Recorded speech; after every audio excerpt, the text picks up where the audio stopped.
As I said already, I was a little bit difficult as a child because I was functioning on a different series of what would you call them, senses than most of the people. Sometimes lying awake in the dark when I was small, I would watch through the open doors into my parents' bedroom. All the lights were off, but against the windows, sometimes starlit, I watched the silhouette of a woman brushing and brushing shoulder-length hair. Sometimes she was combing, sometimes she was brushing, and the sparks would fly. I couldn't figure out who she was. Mom, who's that lady that keeps brushing her hair in your bedroom in the nighttime? My mom just stared at me. Why didn't she see what I saw? Why couldn't anyone share what I saw or experienced? Somehow it was dangerous to her. Oh, there were times when I would get up to go to the bathroom at night, which was a few stairs down on the landing. A couple of my louder memories were of being frozen in place, unable to go up from the landing to my bed, or head downstairs to the living room. And I was screaming and screaming. All around me, shapes and figures wafted. An angry adult, usually an aunt or uncle, would come to save me. They were on duty in the little townhouse complex owned by my grandpa while my mom worked in a cafe at nighttime. Rigid with fear, I wouldn't speak at all or tell them what I saw. To those frustrated adults, I was a lot of work. So then I grew up, partly. And the reason I call this my near-life experience is because so much of life, and I think this is true for everybody, so much of life is like what's going on in you is not necessarily what you're putting out there.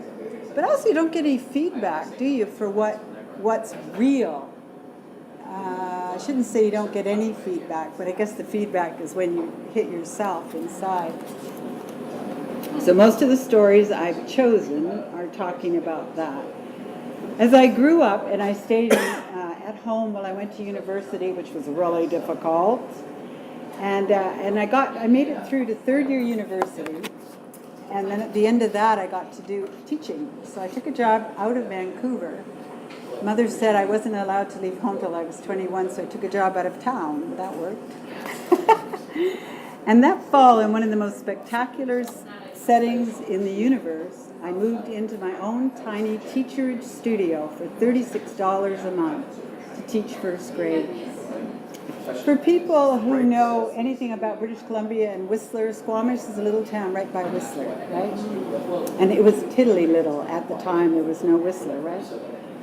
The freedom thrilled me. I was 20 years old reading about existentialism by Jean-Paul Sartre, Theodore Dreiser, listening to Joan Baez over the PA at school in the middle of the night, playing badminton with one of my fellow teachers, and taking diet pills because we were on an endless attempt to be thin. I had so many questions. Who am I? Why do I still have a huge distance from myself? Why am I shaking? Of course, that was the diet pills probably. Why am I shaking, afraid, and unstable? What is my life? I knew I wasn't the same inside as outside. Other people seemed to believe that they were. Were they really? Hi, Troy. You're late. I just teased.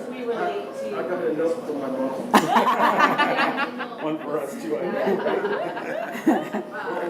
Okay.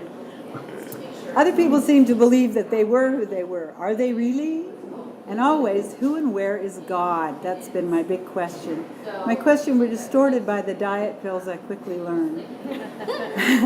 I loved my class, which was filled with busy, lively, invigorating children.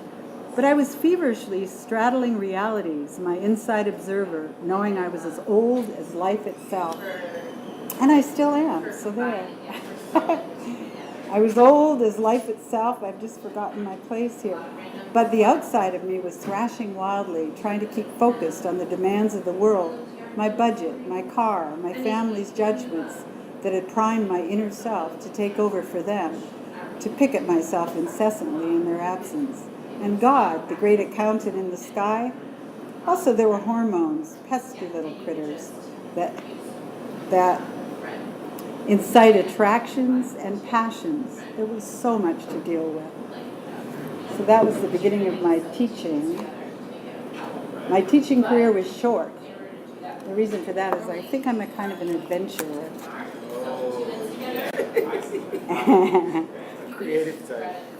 I don't know, but yeah. I think some people say impossible. You are kind of impossible, is that right? Yeah. No, improbable probably. Improbable. Okay, so here's another catalytic converter part. I had to go to a doctor, and I met Dr. Max. He turned my thinking and feeling as if it were on a lathe. I had never experienced anyone safely looking into my eyes and even my soul. He saw something there. Life is huge, he said. Life is an adventure. You need to be who you are, expand and love. I remember how I felt. Gears were changing inside of myself. I was deeply touched. I followed his prescriptions. Orthonovum 5, birth control pills, were the latest thing. He prescribed them as much for my hormone-driven bleeding hands and menstrual difficulties as well as birth control. And he added, you need to meet a man who's a world traveler, at least have an affair or an adventure. And he emphasized, this was my doctor, he was awfully nice actually.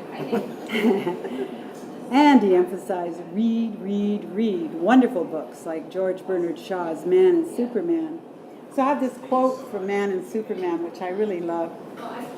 I had become, this is, as I said, from George Bernard Shaw, I'd become a new person. Those who knew the old person laughed at me. The only man who behaved wisely was my tailor. It's pretty dark in here. He took my measurements anew every time he saw me, whilst the rest went on with their old measurements and expected them to fit me. It's a good line, isn't it? Yeah. I've never forgotten Dr. Max. There he stands like a sentinel, a point of reference in my legend when my direction gets foggy. He gave me permission to know me and to be me. Oh, life didn't just flow on, past the guile and shame so easily doled out to keep us in line in those days. But he was the starter gun. My unraveling process began and I felt better, stronger, richer about being myself.